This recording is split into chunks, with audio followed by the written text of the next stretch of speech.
Hey there, everyone. It's Steve again, and it's hard to believe that we're starting to approach the end of our Mazzaroth series where we're looking at the story of God. We just finished our brief study on Taurus, where we focused on the apostolic mission and we took a critical look at the events of Pentecost in Acts chapter 2. And of course, the apostolic mission continues on just because we're finished with the story of Taurus and we're looking at the very beginning of the early church era. Doesn't mean that Taurus and the work of the bull and the work of the apostles is finished. Certainly that's not true. But now we turn our attention to the Mazzaroth sign of Gemini, the twins. And you can see, just going back to the big picture for a second, you can see in the flow of the story of God, which I've broken up into different acts, into different chapters, that Gemini, the twins, will be ending Act 4 of the story of God. And Act 4 began with the symbol of Aries, the Lamb of God, the life and the ministry of Jesus Christ. And then we went into Taurus in the apostolic era and the apostolic mission. And these chapters together mark the transition from the Old Covenant to the New Covenant. And we're going to spend a fair amount of time, probably over the next couple of lessons, just looking at those two things, looking how they relate to each other, maybe comparing and contrasting them. We usually start each new Mazzaroth sign by looking at the eastern sky from Jerusalem when the sun enters a new constellation. This is what the sun or the eastern sky from Jerusalem looked like several days ago on Sunday, June 23rd. You can see that the morning sun has left Taurus the bull and has entered into the constellation of the twins, where it's touching the left foot of the right-sided twin.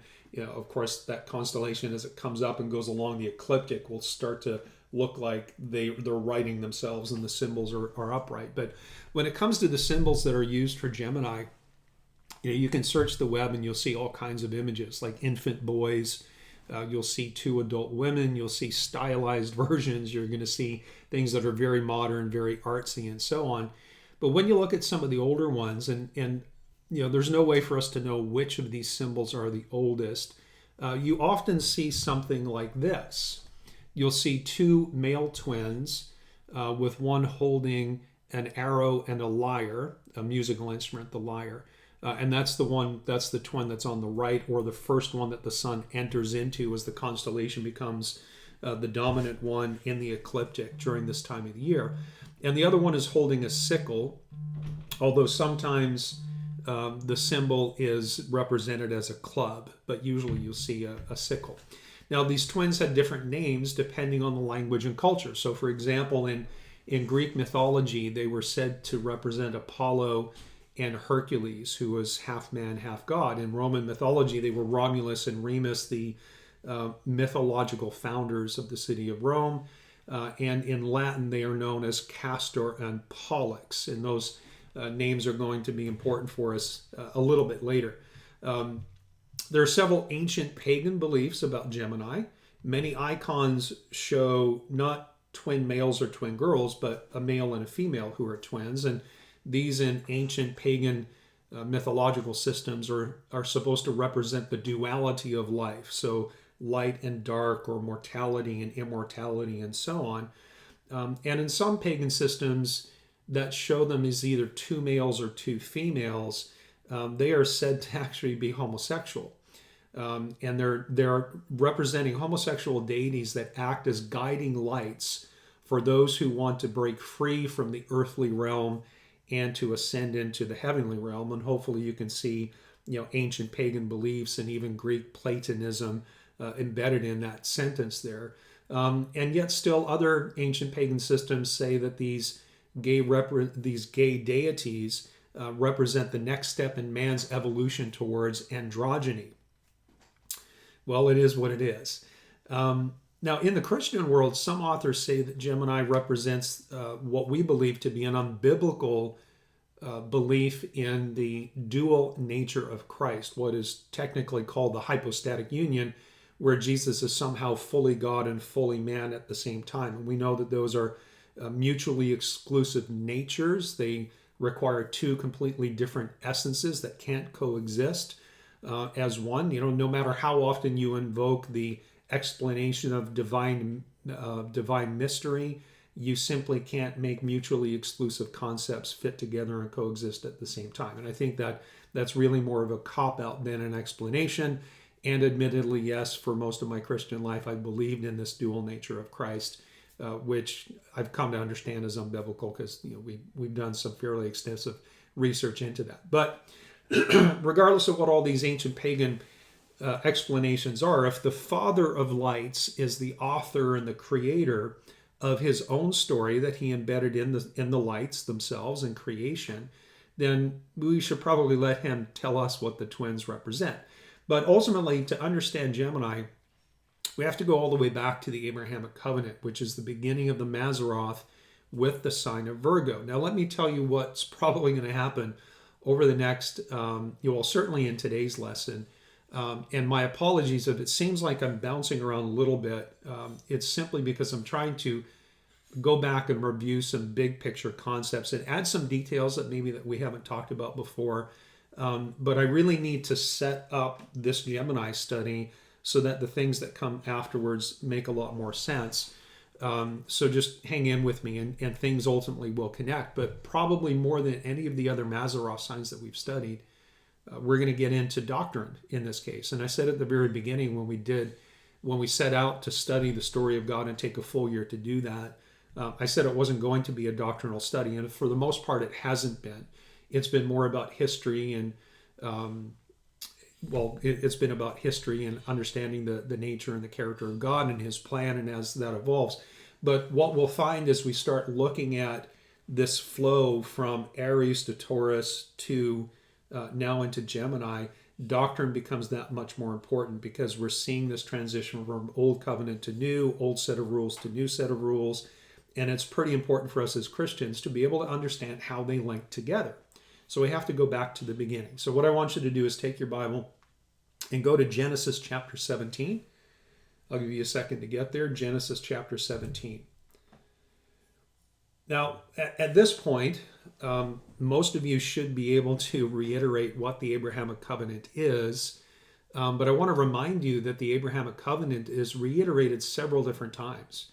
The first iteration is in Genesis 12, verses 1 through 3. And this is a generic iteration. The very first time that God said to Abraham, he said, get out of your country and go to a land that I will show you, and I will make of you a great nation. And so this generic first iteration of the Abrahamic covenant lays out the land and the people aspect of the promises that God gave to Abraham. And notice when he said, get out of your country and go to a place where I'll show you, and I will make of you a great nation. Notice that it's nation in the singular, right? And in Hebrew, the word is goy. In Greek, it's ethnos, which we get words like ethnicity and related terms like that. And that is going to become important for this discussion as we continue to inch forward on this. Well, the second iteration is in Genesis chapter 13, verses 14 to 18. This is where God shows Abraham the land. He says, look all around, north, south, east, and west, as far as your eye can see, this is the land that I'm going to give you. So he starts to get a little bit more specific. And then he says his descendants will number as the dust of the earth. And so with each iteration, God layers in a little bit more clarity and a little bit more detail. The third iteration in Genesis 15, he then compares Abraham's descendants to the stars of the Milky Way. And one could argue that because God had not yet introduced the idea that Abraham will become the father of many nations, that these first three iterations, God was talking about that singular nation that came from Abraham, which ultimately we know to be the nation of Israel. Well, in the fourth iteration, in Genesis 17, God gets more specific about the land. He talks about the land of Canaan and how he would give that to Abraham and his seed as an everlasting possession. And then God changes his name to from Abram to Abraham. And this is where he says in Genesis 17 that he's going to be the father of many nations. And I want to take a look at that one specifically. So Genesis 17, verse 1, when Abram was 99 years old. Now, this was a year before Isaac was born and about 13 years after Ishmael was born. When Abraham was 99 years old, the Lord appeared to Abram and said to him, I am Almighty God, walk before me and be blameless. and I will make my covenant between me and you, and will multiply you exceedingly. Then Abram fell on his face, and God talked with him, saying, As for me, behold, my covenant is with you, and you shall be the father, or a father of many nations. No longer shall your name be called Abram, but your name shall be called Abraham, for I have made you a father of many nations. And here we see the same Greek and Hebrew words, right? Hebrew is goy, Greek is ethnos, but in this case they're in the plural, in so many nations. And we understand that really to be ethnicities. So we can really say that I have made you a father of many ethnicities. Now there's obviously cultural aspects to ethnicity, but there's also genetic aspects to that as well, right? So one of the questions that we have to try to answer is, how is it that Abraham can become the father of more than one ethnicity? Right? What many nations mean is that Abraham's progeny, his descendants, will somehow go beyond that of Israel alone, beyond that which can come from his own gene pool. And the only way for Abraham to become the father of many ethnicities, which is rooted in genetics to a certain extent, right? And there's the cultural side of that. The only way to do that is either through intermarriage or through adoption, which is why Paul argues that all who are baptized into Christ, the seed of Abraham, who was to inherit all things with Abraham, how people baptized into Christ become adopted children of Abraham. We're going to come back to that in another lesson, but know that in Romans chapter 8 and chapter 9, Paul refers to this adoption 3 different times. And what's interesting is that he's speaking to Jewish Christians, not Gentile Christians. And he's not talking to Jewish Christians about the Gentiles being adopted into Abraham, although that would be a plausible conversation Paul could have had. He was actually speaking to Jewish Christians about them being adopted into the family of Abraham, which on the surface doesn't make sense. And this puts a whole new twist on things, because now we understand even Jews had to be adopted into Christ, not just the Gentiles. And we'll come back to that at a different lesson.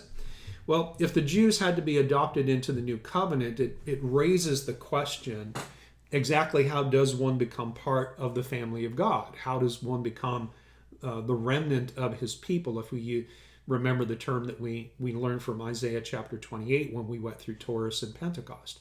You might recall a few years ago, I taught a series where we looked at the difference between election and calling. And it's the difference between being elected or chosen versus being called or being invited. The election that we see referred to so often in the New Testament is not about God choosing ahead of time who was going to be saved and who wouldn't be saved, as according to, say, the Calvinists. But it's the process that God went through in picking individuals in each generation to get from Abraham to Jesus. It's the lineage from Abraham to the seed of Abraham who would eventually inherit all things. And if we ask the question, of all people alive at any given time, who did God choose or who did he elect to work out his promises to Abraham? Well, there are only 5 people in all of human history to whom God directly made the promises of land and people, and to whom he made those promises without condition. And those 5 people are going to be Abraham, Isaac, Jacob, David, and then Jesus himself, right? And he actually made the promise to Jesus when he was in as the pre-incarnate Son at the first moment of creation. We'll come back to that. We can't count Solomon in that list of people, even though God did directly speak the promises to him. But as in Solomon's case, he actually spoke to him with conditions and caveats that we didn't see with his father David and with Abraham, Isaac, and Jacob, right? So Solomon has kind of been a category all on his own.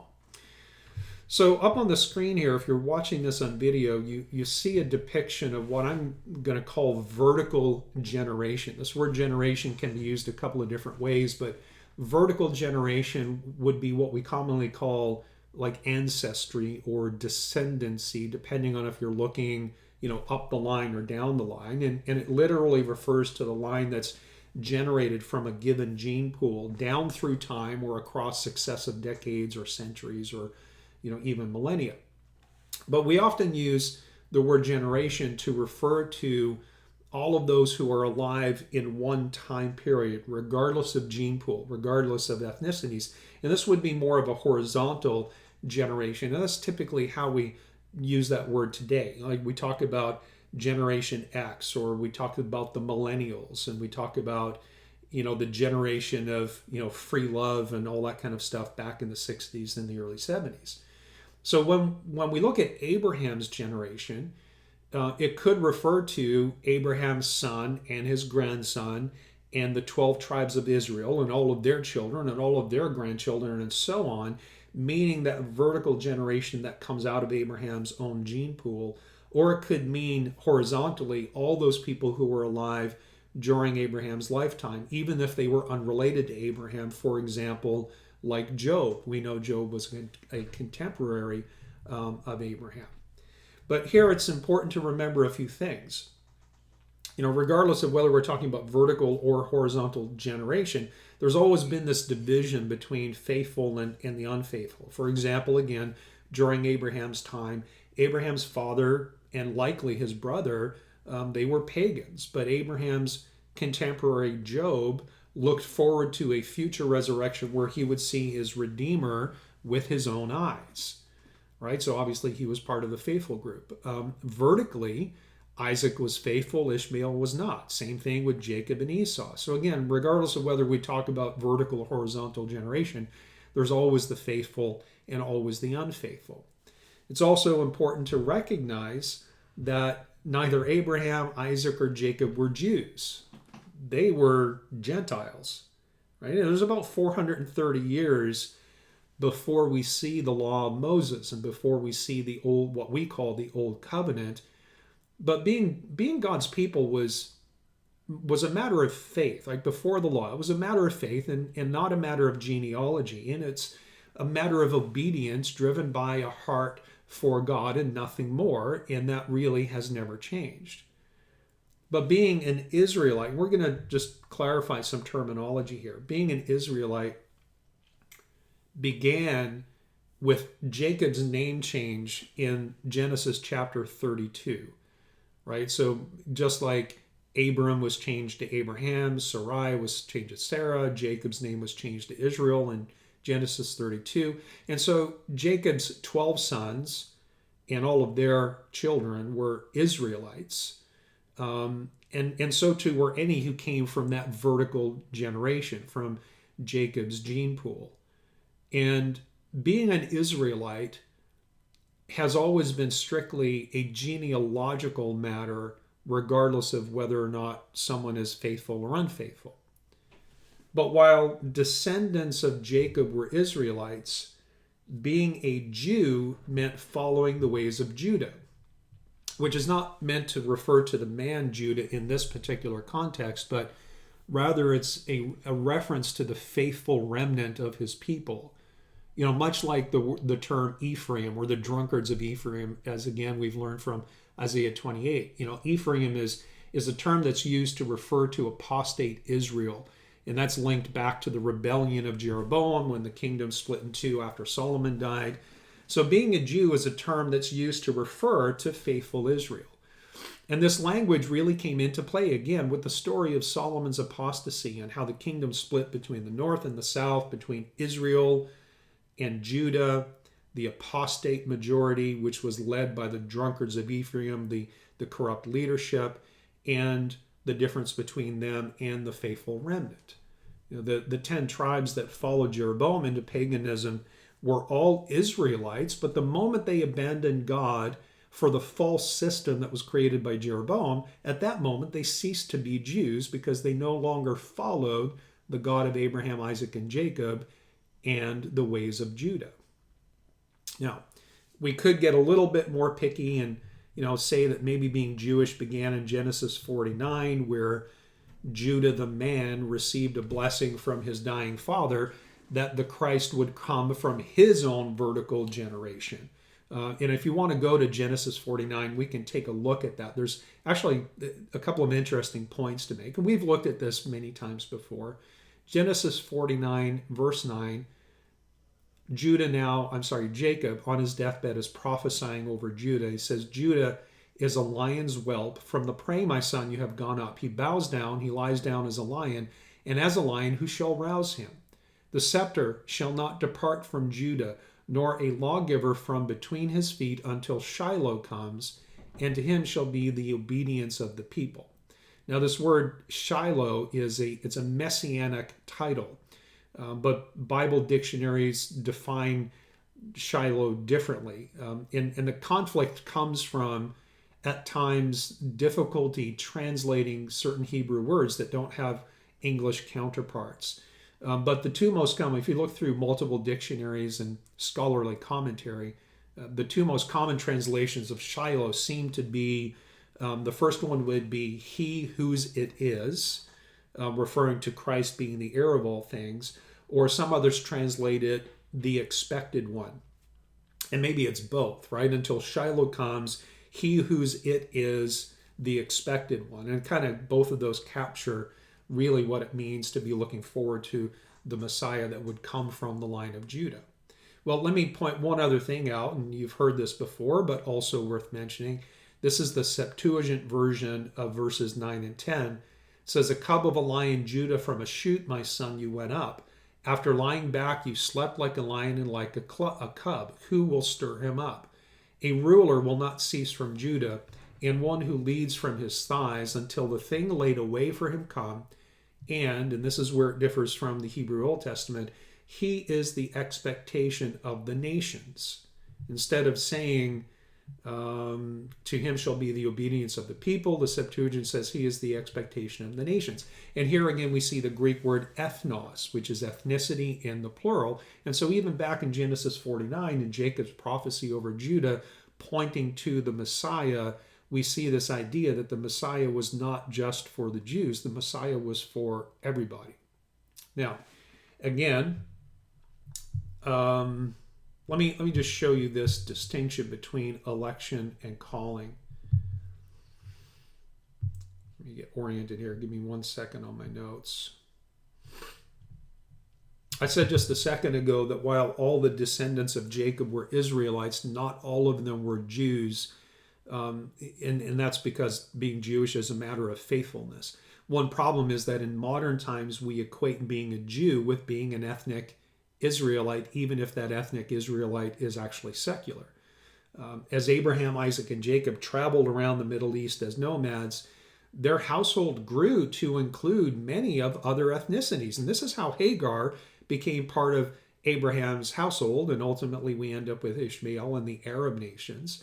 And I think it's reasonable to assume that some of the other ethnicities that were brought into Abraham's household adopted Abraham's faith in the one true God. And likely we can say the same thing of Isaac and same thing of Jacob and their horizontal generations as well. You know, when the Jews came out of Egypt and they went with Moses to receive the law at Mount Sinai, that was when the nation of Israel was born. But the Bible tells us it was a mixed multitude. Egyptians came out with them and they went to Sinai. And even the law made provision for Gentile converts, for proselytes, and what the Old Testament refers to as the stranger who dwells among them. Now, if we go back to this idea again of election versus calling, we know that God chose Abraham, Isaac, Jacob, and then David. He spoke the covenantal promises to them, to each of them individually. He made promises of land and people without condition. Anyone other than these four men were or are invited to participate in that covenant. They're not chosen. Like you and I weren't chosen to be part of this whole deal. We were invited and we responded to the invitation by confessing and repenting and turning towards God and being baptized into Christ and therefore adopted into the family of Abraham. But participation in the Abrahamic covenant for anyone outside of these four people in the elected chosen column on the screen, anyone outside of that, their participation was and always has been an act of will in obedience to some form of law. In the Old Testament, it was the pre-incarnate Son himself who gave Moses the Mosaic law what we call the Old Covenant, as an interim measure. It was a system of faith and worship and obedience and sacrifices that pointed to Christ himself. So Jesus gave Moses the law, and the law pointed Moses and all the people back to Jesus, or even forward to Jesus would probably be a better way to say it. We find it very easy to think that in the Old Testament, a Gentile could convert to Judaism and becoming a proselyte. But understand that even in the Old Testament, the faithful Jews were connected to the Abrahamic covenant only by obedience to the law of Moses, which was really the law of the Son, because Moses didn't make up the rules, Jesus did. And this Mosaic law, even in the Old Testament, the Mosaic law was an invitation for any Jew to participate in the Abrahamic covenant. It wasn't automatic. Just because you were born a Jew doesn't mean you were automatically in that group, although you could probably argue that as a child, say, for example, a male child circumcised at 8 and taught how to obey the law, that's kind of an automatic process. But at some point, every adult Jew had to make a decision.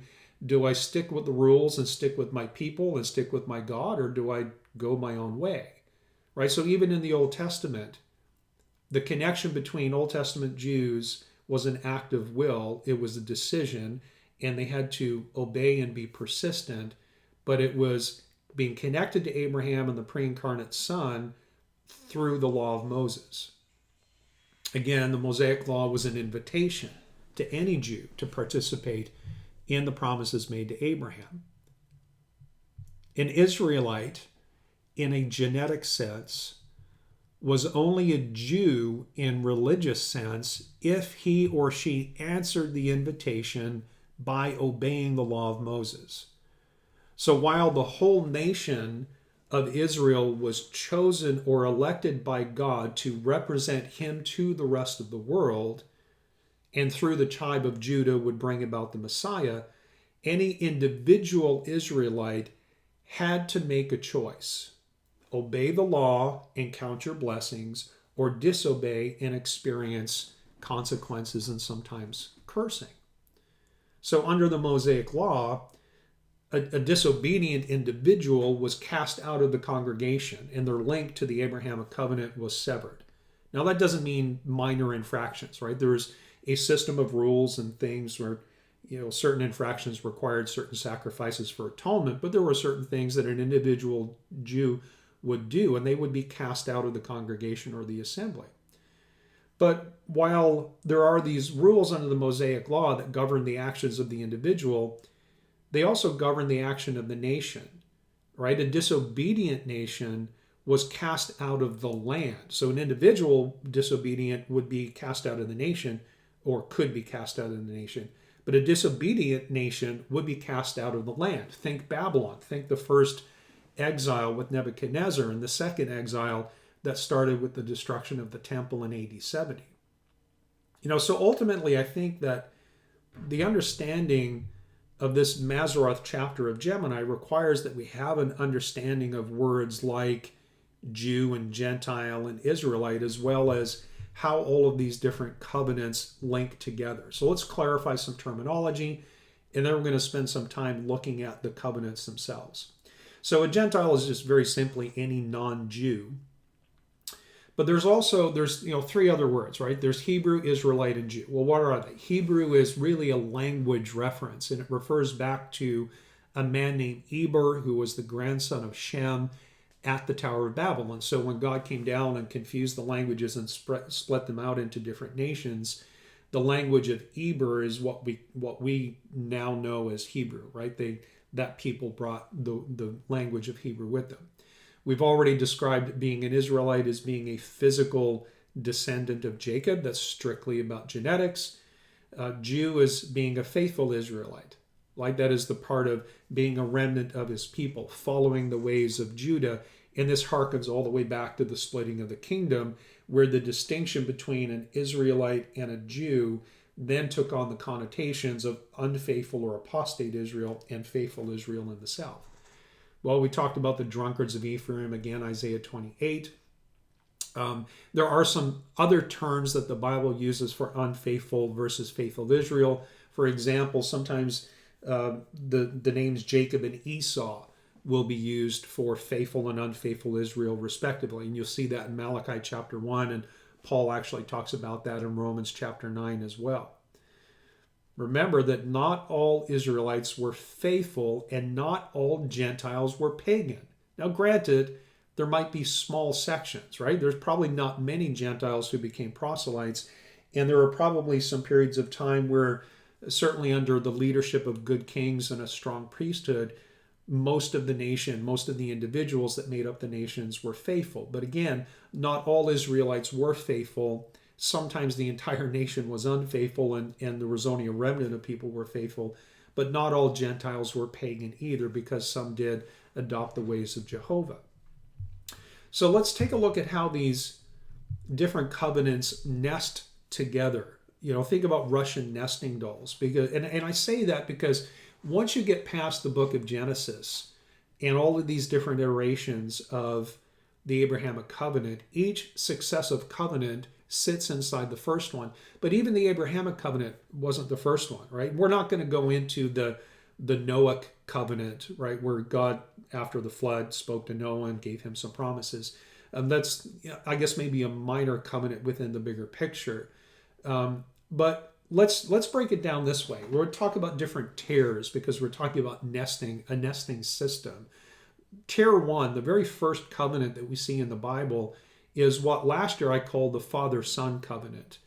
This is the container. This is the outer container that guides and governs absolutely everything else. Every single other major covenant that we end up talking about in our studies relates back somehow to the Father-Son covenant, even the Abrahamic covenant. This is the first one that was mentioned, the first moment of creation. There's about 7,000 years between the speaking of that covenant and when ultimately it will be fulfilled at the end of the millennial kingdom. And we hearken back again to Psalm chapter 2, where in verse 7, Jesus is quoting his own Father. He says, "I will declare the decree. The Lord has said to me," and now he quotes the Father, "You are my Son. Today I have begotten you. Ask of me, and I will give you the nations for your inheritance and the ends of the earth for your possession." And so the land and people promise didn't begin with Abraham. That was just a reiteration of what the Father had already promised to the Son at the moment of creation. And I've described this before, the Father-Son covenant, as the first moment of the first act of creation. The Father and the Son started building everything together, the 7 days of literal, or 6 days of literal creation that we teach and believe. But as God, the Father, was getting ready to do this, he said, "Son, here's what we're doing, and it's all yours. All the land and all the people that we're going to make, it's all yours. It's your inheritance." Right? But of course, we know in Genesis 6 that God wiped out the world because of their extreme and pervasive wickedness, and he saved Noah and his family, also not Jews. So God started over with Noah and his son Shem. And this ends up bringing us to the second tier, because from Shem's line came Abraham. Not long after the Tower of Babel, for example, the world started to go wicked again. And then this is where God called Abram, technically Abram, out of the pagan nations. And God chose him, he elected him, and he made the same land and people promise that he had received from his father. Right? And we understand that these Old Testament prophecies, these promises, were spoken by the Son. So God says to Abram, "Get out of your country to a land I will show you, and I will make you a great nation and the father of many nations," in a later iteration, right? And so this Abrahamic covenant is a covenant of election. And this goes back to the vertical generation, Abraham, Isaac, Jacob, David, ultimately working its way down to Jesus. But the Abrahamic covenant being a covenant of election, it's really the first practical step that God took to fulfill the Father and Son covenant that was spoken probably literally moments after the Father begat the Son. right? And this, again, was reiterated several times throughout Genesis to Abraham, then to Isaac, then to Jacob within 3 vertical generations. And then about 1,000 years later, it was reiterated with one added element to it to King David. And that added element was that God guaranteed that Shiloh, the Messiah, the one whose it is, the expected one, was going to come from David's line, right? That was the specific aspect of the Davidic covenant, which is really just an addition or addendum to the Abrahamic covenant. In Genesis chapter 22, Abraham showed such faith in God that he was willing to sacrifice Isaac. God said, take your son and go up into the mountain and kill him. Abraham said, okay. I'm sure he was talking to himself on the inside, right? But Paul tells us that Abraham trusted God so much that he knew that God said that all of the promises he had made to him, Abraham, would be fulfilled through Isaac, that if God told him to kill his son, that he was just simply going to resurrect him because he had to fulfill his promises, and God does not lie.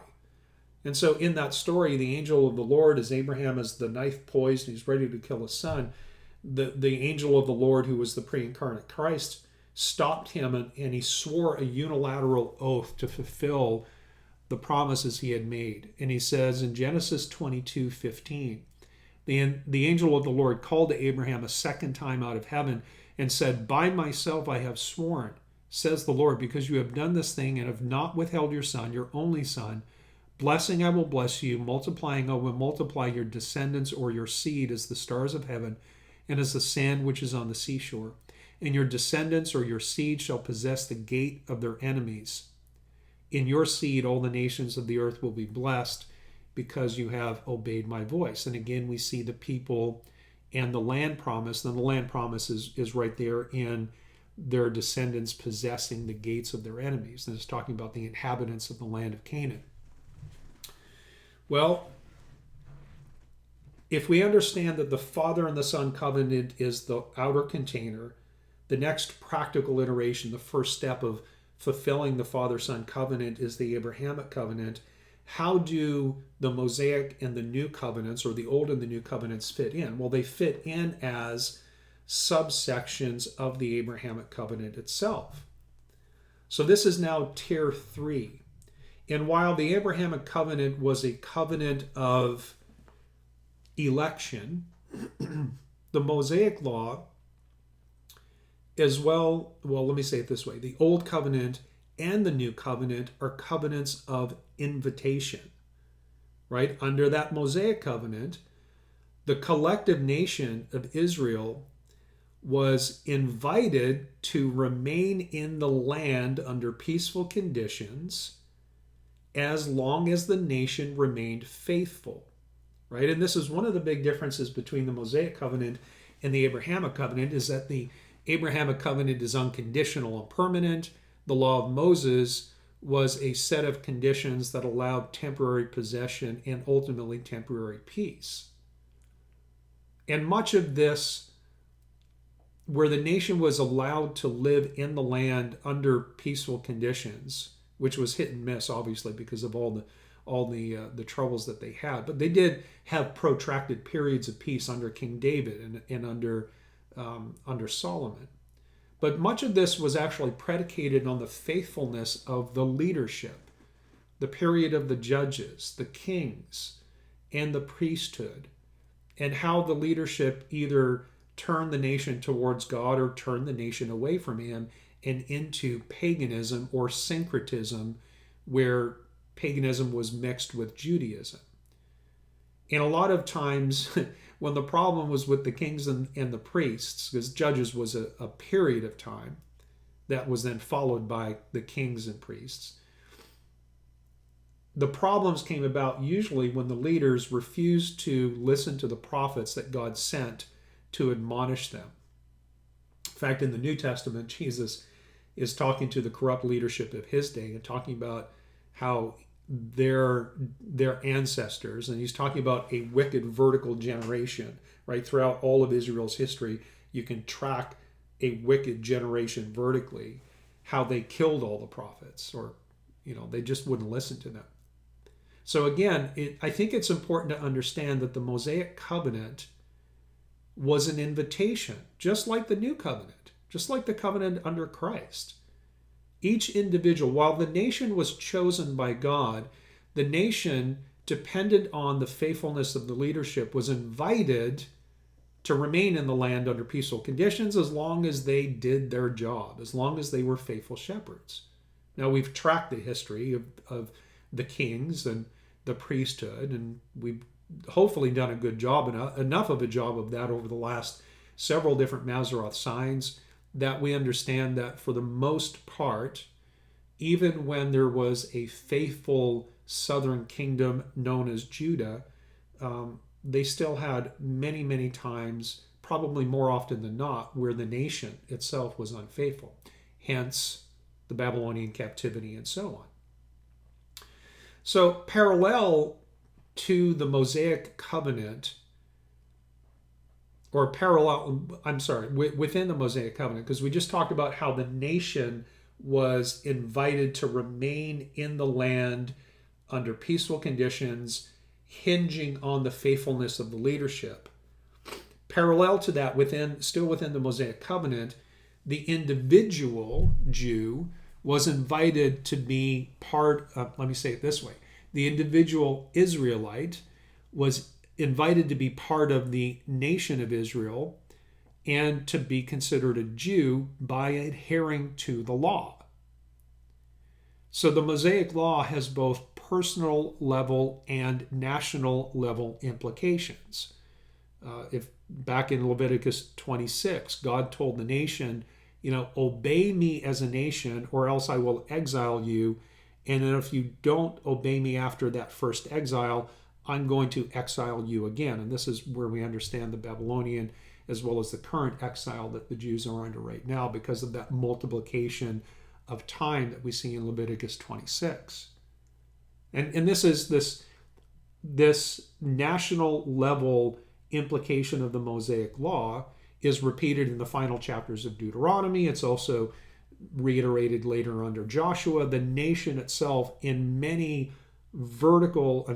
horizontal generations was given fair warning. God painted the rules, he explained the system, and he said, here's the consequences of obedience or not. And most of it, I would say all of it, hinged on the faithfulness of the king and faithfulness of the priesthood. The law also held a standard for personal conduct, for morality, for civil law. Again, where certain infractions required certain kinds of sacrifices, like 2 turtle doves or whatever, for absolution, whereas a few resulted in individuals being cast out of the nation, exiled from the nation, and therefore from the covenantal promises themselves. And so, under the Mosaic law, it was totally possible for the nation to be faithful as a whole, but for an individual to be exiled from the nation for being unfaithful. And it was also possible for the nation to be exiled like they went off into Babylon, or when they went off into Babylon. Yet during that same period, while the nation was in exile, it was possible for individuals to remain faithful as best as they could. Think about Daniel. Think about Shadrach, Meshach, and Abednego. Think about Zerubbabel, all in and around that time of the Babylonian captivity. Now, they couldn't obey the sacrifices, but as individuals, that wasn't their fault. And I think God honored their faithfulness, where they were doing the best that they could under circumstances that God himself created. So maybe the Mosaic law, and what we call the Old Covenant, is a little bit more multidimensional than what we have thought in the past. So what about the New Covenant? Well, obviously that's a big conversation, but the New Covenant under Christ is also a covenant of invitation. The election process that we've been talking about ended with the birth of Jesus because he was and is the seed of Abraham. He was and is Shiloh, the one whose it is, the expected one. He is the heir of all things, and he was the end point of the election process. He was the desired outcome. So election ended with the birth of Jesus, and after the birth of Jesus, there's no one left to choose to work out the promises or the fulfillment of the Father-Son covenant. And from the resurrection of Christ forward, the only way that somebody can join the Abrahamic covenant is through Christ. And that applies not just to the Gentiles, but it also applies to faithful Jews today who, like Daniel, are doing the best they can while the nation is under the second exile decreed by God. It's no different than when Daniel and Shadrach and Meshach and Abednego and Zerubbabel were in Babylon longing for the temple to be rebuilt and order to be restored. As individuals, it wasn't their fault that the nation itself was under exile. And so individual Jews today who are being faithful as best they can, it's not their fault as individuals that the nation is under the second exile. Remember, the second exile started AD 70. Well, they didn't contribute to that, but those are the conditions that they're living under. Now, some of these things will have to be topics for discussion, I think, in different lessons. But here's a couple of things that I want you to think about in terms of takeaway, is that all of these different covenants nest within each other, and ultimately every covenant, whether it's the Abrahamic covenant, the addendum as the Davidic covenant, or the Mosaic law and the law of Christ, or the new covenant, they are all about the Father and Son covenant. Everything points back to that. Everything is geared towards the fulfillment of that. And while an individual Jew can sin in certain ways, or could have under the Old Testament law, could have sinned in certain ways and be cast out of the assembly and therefore severed from the Mosaic law as a mechanism to be part of the Abrahamic covenant, while the nation was being generally faithful, it is also possible, or is and was possible, for the nation to be exiled, but for individuals within the nation at any given time to be faithful as best as they can. And I think the key is to remember that both the first and the second current exile are conditions that God has set. He's the one who's created the circumstance. It's also important to realize that the law of Moses and the law of Christ, what we call the Old and the New Covenant, are running parallel to each other in time. Meaning that when Jesus came and died on the cross, the Old Covenant didn't stop. What happened was a change of economy. And we've taught in the past about right now with the Jews being in their second exile, they are under the curse side of the law. And that will be reversed in the beginning of the tribulation, in the end times, when the temple is restored, the priesthood is restored, and the temple sacrifices are restored. Right? Again, read the last chapter of the book of Malachi to get a picture where it says that the Jews were to expect the return of Elijah the prophet, and then it ends by saying, don't forget the law, right? And it points us towards that time, of the period of the end times, in the beginning, the first 3.5 years of the tribulation itself.